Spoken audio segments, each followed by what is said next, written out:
तो पति प्रदेश में है और पत्नी घर पर है, महुआ का बगान है। तो पति बाहर से फोन करते हैं कि देखो महुआ बर्बाद मत करना, बढ़िया से चुन लेना। एक दो दिन जाती है, वो कहती लेकिन मैं अकेले कैसे जाऊंगी। तो पति कहते रहे घर में भाई है, तुम्हारे छोटे छोटे देवर हैं, उनके साथ जाना,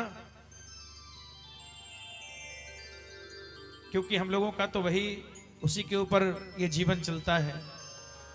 पत्नी कहती ठीक है। एक से दो दिन जाती है, तीसरे दिन वो अपने पति के पास फोन करती है और कहती है कि का, और बड़े भाव से कहती है कि जी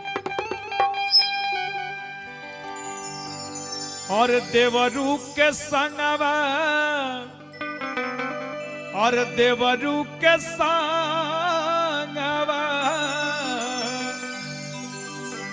देवरू के संगवा, अरे देवरू के संगवा।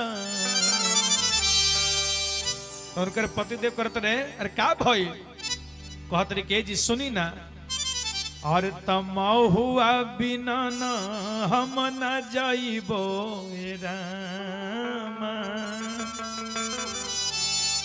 और देवरू के संगवा।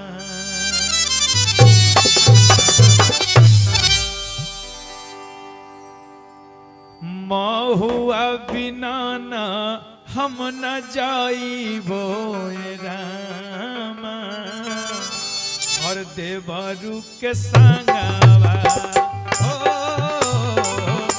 महुआ बिना न हम न जाइबो रामा, देवरू के संगवा।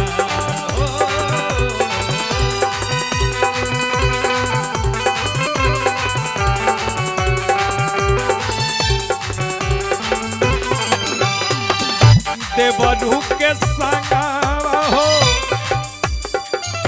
देवरू के संगवा,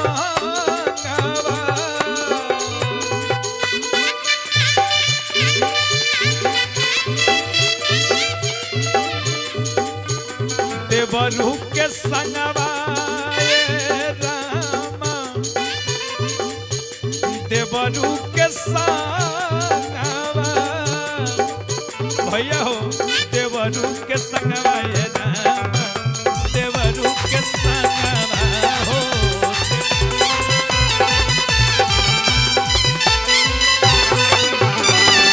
देवरू के संगवा रामा, देवरू के संगवा हो।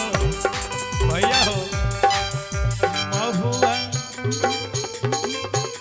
महुआ बिना न हम न जाइबो रामा, देवरू के संगवा हो।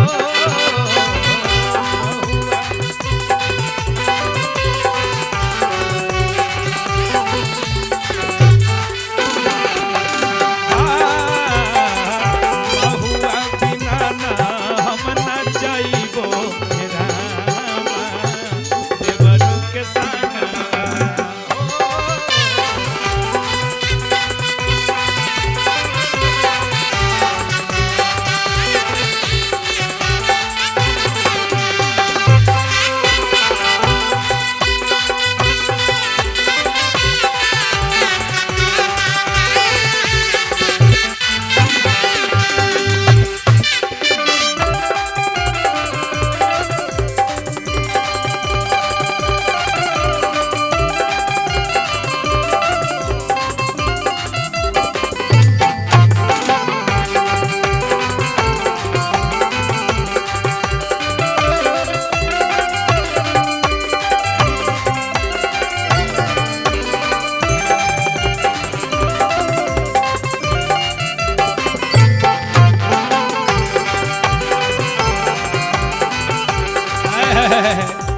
देखिए कितने सुंदर धुन बजा रहे हैं, और क्या बजा रहे हैं।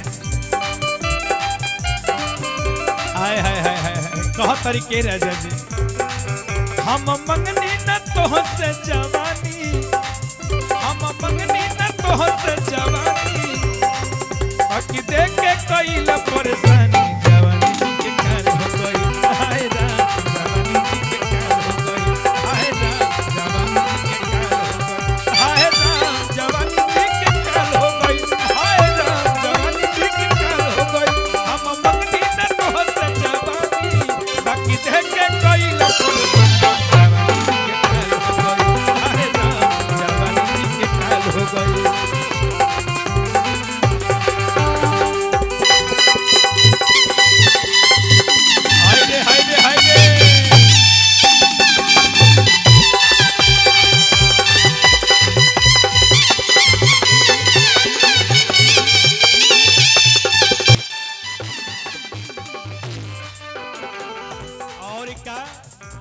कि महुआ बिनन हम न जइबो ये रामा देवरू के संगवा। चंदन भैया हो एक हाथे देवारा महुआ अलगावे हो।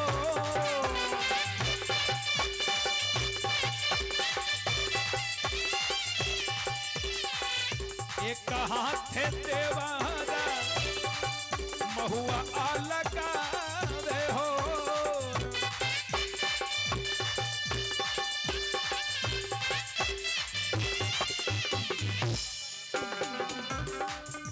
एक हाथे देवारा महुआ अलगावे हो।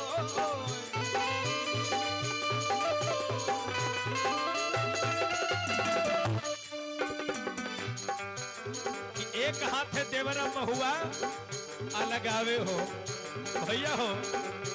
महुआ अलगावे राम महुआ अलगावे हो।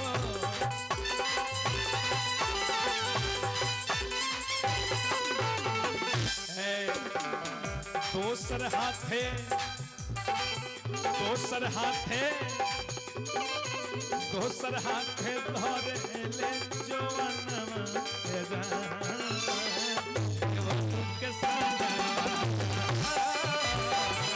महुआ हम न जाइबो देवरू के संगवा हो। महुआ बिना हम न जाइबो देवरू के संगवा।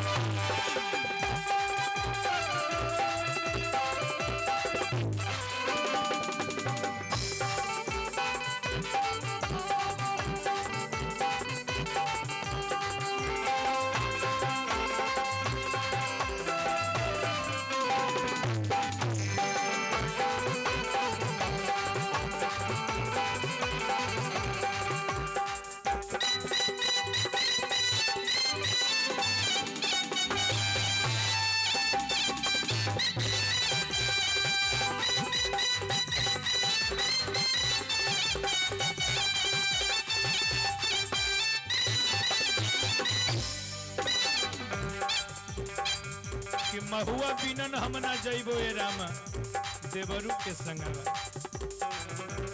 ए राजा जी सतना ले कहीं अपना दिल के बात हमरा से रहुआ जल्दी से घरे आई ना तो हमरा से सब ना होई।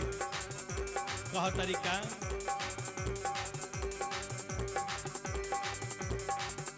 के करा से कहीं पिया दिलवा के पतिया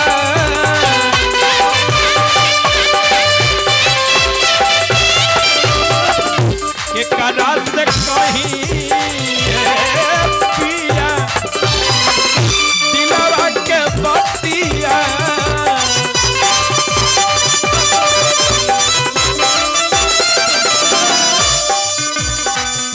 मुन्ना भैया हो चंदन भैया गंधारी भैया बीरू हो चंदू भैया दिलवा के पतिया ये राजा दिलवा के पतिया हो।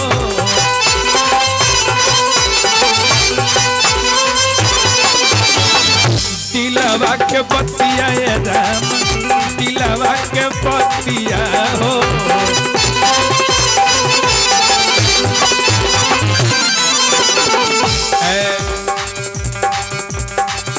बालक बेदर्दी भइले बालक बेदर्दी न बुझे बच्चा नवाय राम के संगवा।